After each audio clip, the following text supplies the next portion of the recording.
Shalom Akim, first and foremost, before I begin this lesson, call Halayim, Lo Yahweh, Bahashem, Yahawashi, Bahashem, Rekha Kodash, and the water, Yahweh, Bashem, Yahawashi, for the spirit and truth. As always, giving double honors to my head apostles and elders of Great Millstone who taught me this truth through the spirit, Brother Thumb.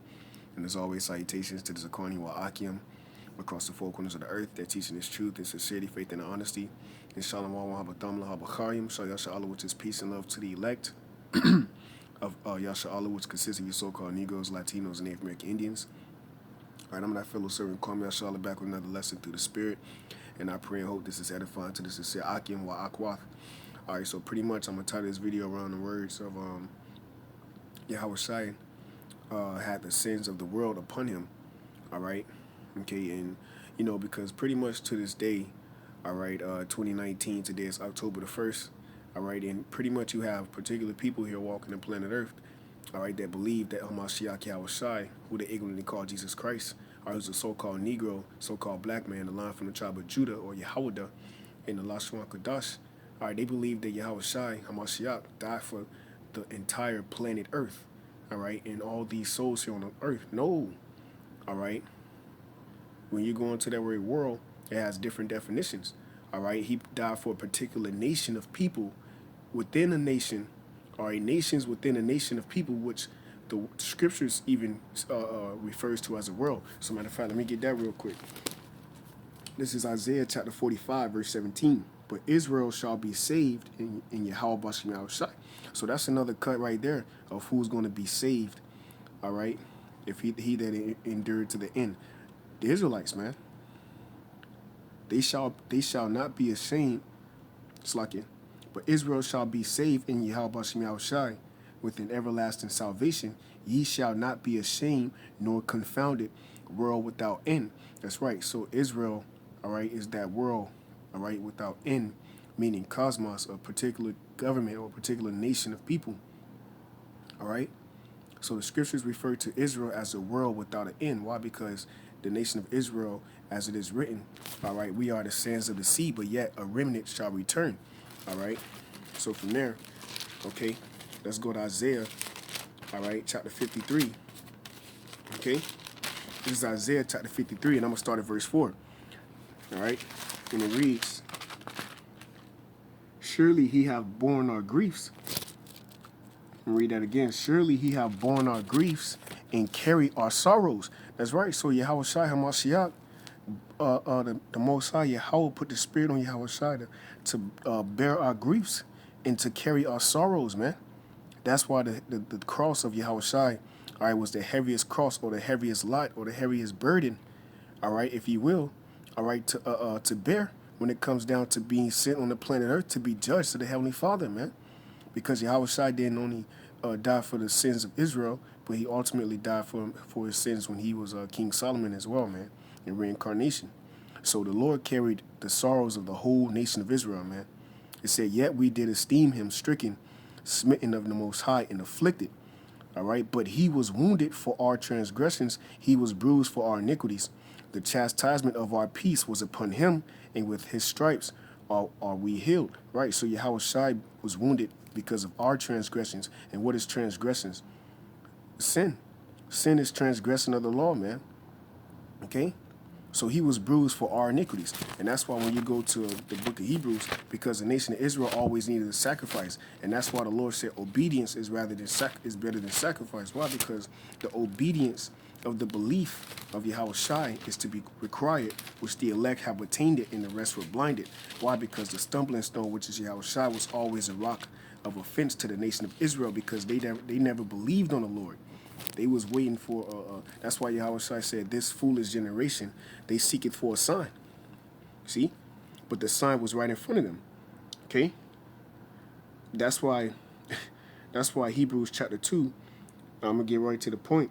It says, it's like here. Give me 1 second. Oh, here we go. Hebrews 2 and 9. Hebrews chapter 2, verse 9. But we see Yahawashi, who was made a little lower than the angels, right, taking on his flesh, because what the law could not do, it was weak through the flesh. You see, so Yahawashi had to come down in his flesh, all right, and die for the nation of Israel, the world of Israel, and bear the sins of the world. Okay, see, the world of Israel, But we see Yahawashi, who was made a little lower than the angels for the suffering of death, crowned with glory and honor, that he by the grace of the Most High should taste death for every man. So Yahawashi tasted death for what? Every man of that world, which is what? The world of Israel. All right, matter of fact, I got another precept. All right, going to the book of First Peter's. Okay, this is First Peter's chapter 1, verse 18. And it says, "For as much as ye know that ye were not redeemed with corruptible things as silver and gold from your vain conversations received by traditions from your fathers." Right, and what? Our people, as soon as they came out of Egypt, what did? They built themselves molten images, golden calves, and so forth and so on. Even going back into the split with Jeroboam and Rehoboam, man.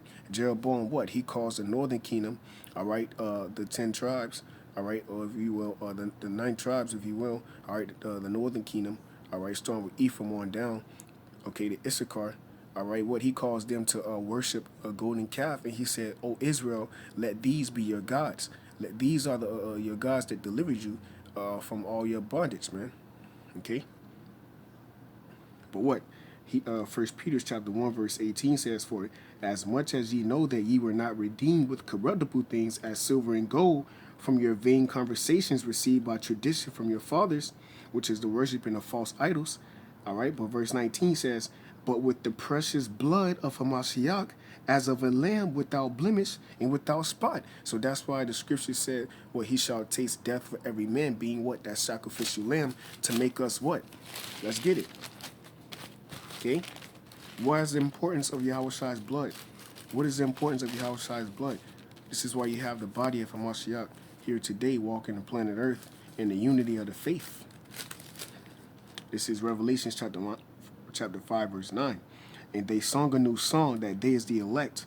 It says, "saying, Thou art worthy to take the book and to open the seals thereof, for thou wast slain and hast redeemed us to the Most High by thy blood out of every kindred and tongue and people and nation."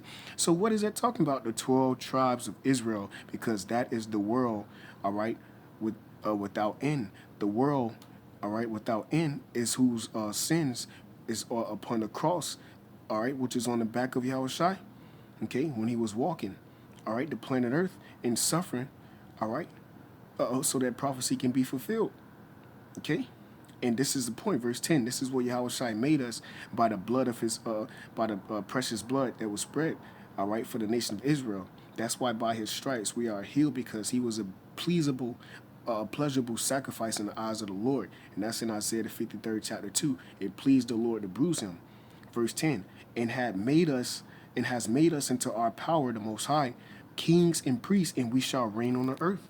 So that's the importance, going back to First Peter chapter 1, verse 18.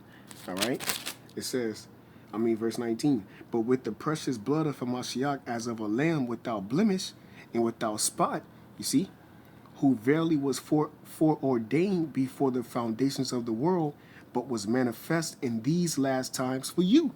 Woo! So what? Yahawashi was manifested and preordained in these last days for us, so that what? Through the patience and the faith of the saints, we might have hope. Hope that what? When the Lord Yahawashi Hamashiach returns, what? That we shall be changed just like him. All right? Okay? So matter of fact, let's go ahead and get this in the book of Revelations, chapter 7, okay? Because now we got the world of that world that Yahawashi died for, all right? And that world whose sins, all right, was on the cross of Yahawashi, all right? And out of every nation and out of every kindred, meaning the 12 tribes of Israel, all right? And chiefly the elect, who the Lord said he prayed for, and he prayed not for the world, okay? Because when he came unto his own received him not, which would be who? Those nations. See? The people, man. The Israelites. Okay? Revelation chapter 7, verse 14. It says, "And I said unto him, Sir, thou knowest," and he said unto me, "These are they which came out of great tribulation." Who is it speaking about? The elect. That's why in the book of James 2 and 5 it says, "Have not the Most High chosen the poor of this world?" Poor because of what? Poor because we are not rich in the eyes of the people, nor successful, Going back into the two disciples that dropped their fishing poles and follow Yahawashi to suffer with him that they may be glorified together. Going back into the book of Romans, the 8th chapter, if we suffer with him, we shall be glorified with him. Okay? So this is the poverty. You see, this is the tribulations. These are the temptations that a man have to go to when it comes down to serving Yahawashi and Yahawashi. So that's why it says, and I said unto him, Sir, thou knowest, and he said unto me, these are they which came out of great tribulations, and have washed their robes, where? And made them white in the blood of the Lamb. So once again, this is the importance of the blood of Yahawashi, all right, and why he had to bear. He was the only one that can bear the sins of the world. See? All right, so now I'm going to go to Revelations, all right, chapter 14, verse 1.